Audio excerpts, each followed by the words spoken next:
တချို့လူတွေထင်မြင်တယ်လို့မထင်မြင်ယူဆဖို့တော့ကျွန်တော်ဆွေးနွေးမှာဖြစ်မယ်ကောင်းကင်ကြီးတစ်ခုအောက်မှာဘာမှအဆင်ပြေသူတယောက်ကမှ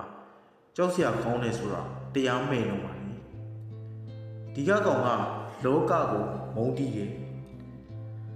လူကြီးမင်းများခင်ဗျာထမင်းစားတိုင်းလူမဖြစ်နိုင်ပါတာမန်ရေဝူရလူများအယိုးဖြူနေပါပြီကဘာကြီး6တွေ့နေပါပြီယုံကြည်တယ်လို့တော့ပြောဦးတယ်ဒါပေမဲ့ငါရင်ထဲမှာနိဗ္ဗာန်ဘုံထက်ပြည့်စုံတဲ့ကဘာရှိတယ်တင်းတို့မစင်စားဘူးတဲ့ငါစဉ်းစားမှုရှိရိုမီယိုနဲ့ဂျူလီယက်အက်စတာနဲ့ပေါတို့အတွက်စွဲချက်တင်မှုကိစ္စရှိတခါကမီးရထားတဲ့ခီးသွားစဉ်ကနာကျင်ခဲ့ရတဲ့ပစိုးခွင်းတိုင်းတဲ့ကောင်လေးအတွက်ဆောင်ရွက်ပေးရမှာရှိတယ်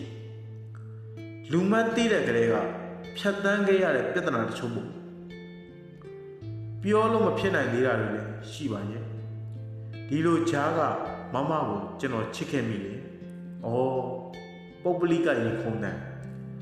ဝေဖန်တန်ကိုရင်ဆိုင်ရင်းနဲ့အချစ်ကိုဖွင့်ရွှဲရအောင်လေ။တစ်ခါတလေဆိုကျွန်တော်ကိုတော်တော်တနာမိတယ်။